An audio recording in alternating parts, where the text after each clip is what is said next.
Welcome to video series ICRP of the conference on borderless Europe. And today we have His Excellency Gordan Radman, Doctor, who is an ambassador of Republic of Croatia to Hungary. Actually, welcome yourself in the conference, and it was really nice to listen to you in your presentation. And as you know that we have this video series that we try to ask expert opinion about different issues we are in the conference. So my first question would be related to the identity that like since Croatia formally became a member of the EU, that what do you think, like what would be your idea actually, like do you feel first as a European then Croatian, or Croatian first then European, like the identity thing? Actually, the European Commission is a regional organization. Was established as a European community in the end of the 1950s. But however, we are European and we are Croatian, we are European, and of course the continent, Europe, which is going to be to finalize as a political regional organization to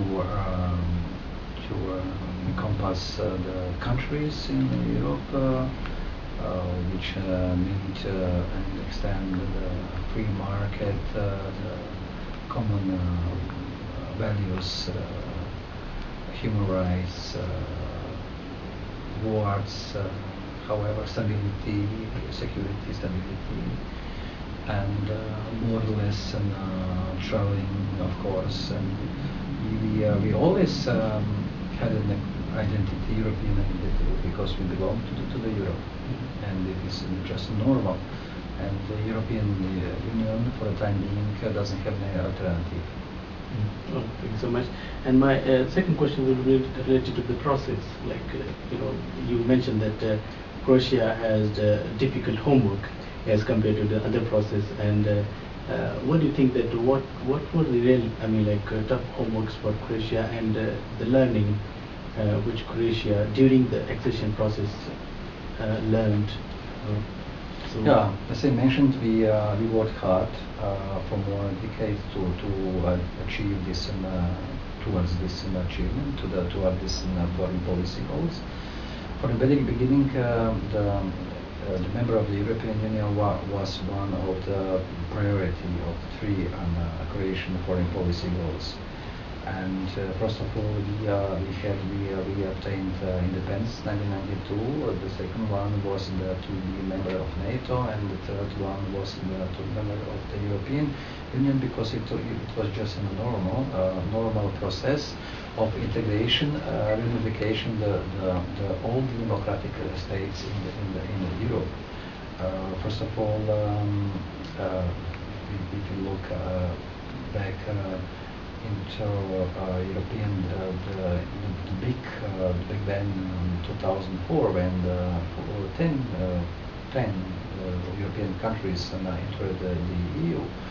Of course, it is, and later on also the 2 years later on to other countries, and it was really a demanding and not easy process for the European Union. However, and also the European Union learned a lesson, because all the countries were not so prepared, and just to avoid for the next enlargement for other countries, we got this special homework with more chapters, 35 chapters, and benchmarks. Of course, the most demanding chapter was chapter 23. It was the justice. Because Croatia, as a traditional country, we were involved in the war, the homeland war, and of course we were obliged to the criminal court for the former Yugoslavia established in Hague, just ad hoc tribunal. So we had to fulfill some requirements and conditions. They are demanding, actually proposed by the promised by the European Commission. Yes, well, and in relation to that question, which you mentioned that formerly Yugoslavia became. So, I mean, after being a member, like member of European Union, what do you think that Croatia is already in the process of changing the neighborhood policy towards like the countries who are not the like members of EU? And what do you think that Croatia like? What would be the prospect of the neighborhood policies or the conflict? Like there's a new membership. I mean, you have a lot more work to do. At the same time, new foreign policies. Like there's a country foreign policy, then you have an institution foreign policy. Because EU has their own foreign minister they meet. So what do you think that how Croatia will balance that Central European policy, foreign policy, and then domestic foreign policy towards the neighborhood? So what would you comment on that? Actually, the idea of the European Union or of the creator of the European Community, European Union, is to actually to involve or to have to create an organization, European integration, in which will be all the countries of the Europe. Actually, what it's so political, geographical, where ending the European Union or Europe. Now we are focused on with, for example, with the idea or with the Turkish wish to get into European Union, for example. The wish and the willingness is existing for both sides, more or less. But however, we are in the past we were in national creation, in a state creation, which was established by force. Not willing by Croatia side. Now we want to be a member of the European Union with the will of the citizens.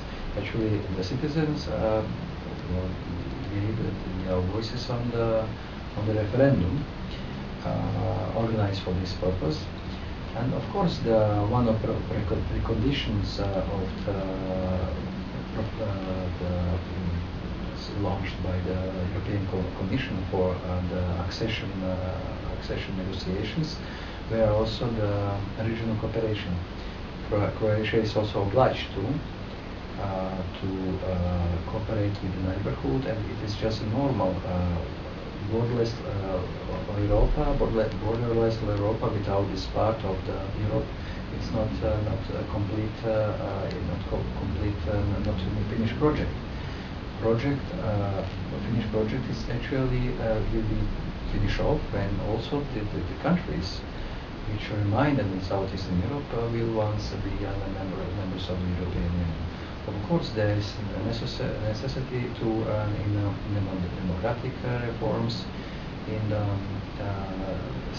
civilian society, in the governments, of course, which are just to support them to make reforms and to fulfill some obligations and conditions and homeworks like Croatia did.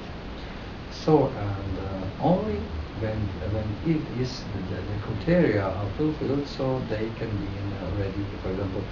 For example, all of the countries they are for the time being they're not in the same political situation. For example, Macedonia, they have probably will remain, and the disputes with Greece. Although they have, like Croatia in 2001, they signed stabilization association agreement.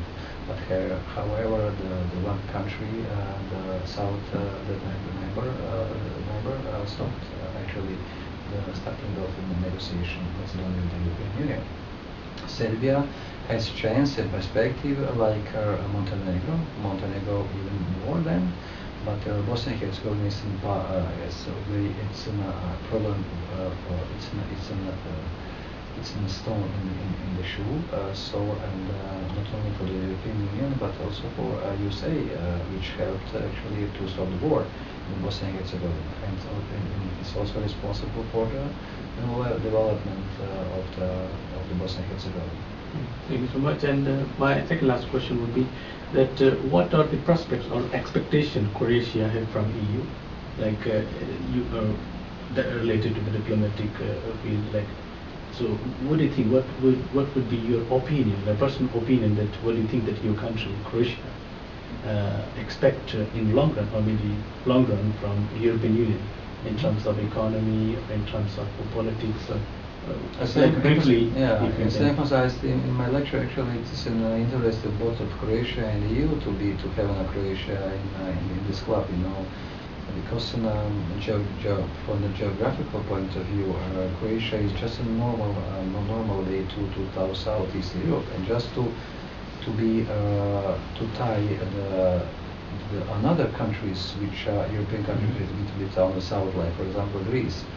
And of course, European Union without Croatia or without the other countries of the Europe, it's not full European Union. It's the idea of the free market. It was actually the founder of the European Union to establish a free market. But however, so it's not only free market; it's a democracy. It's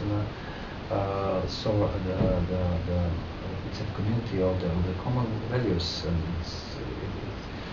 we are a small continent, but we are so on the partial size. In 2020 now we are 28 member countries, member states in the European Union. It's a really big number.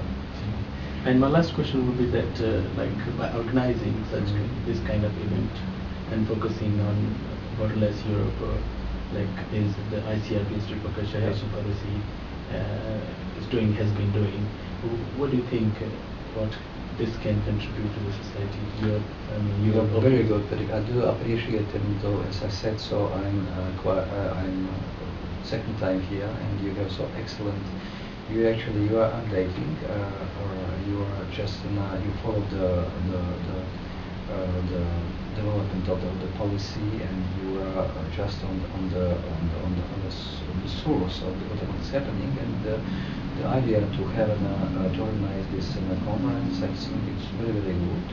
But of course, it's also necessary. There are so many conferences in Budapest, and it's good to have such a conference is deserved to have also more audience. I think it's good to plan. I know that you already planned in summer, but however, it's also necessary always.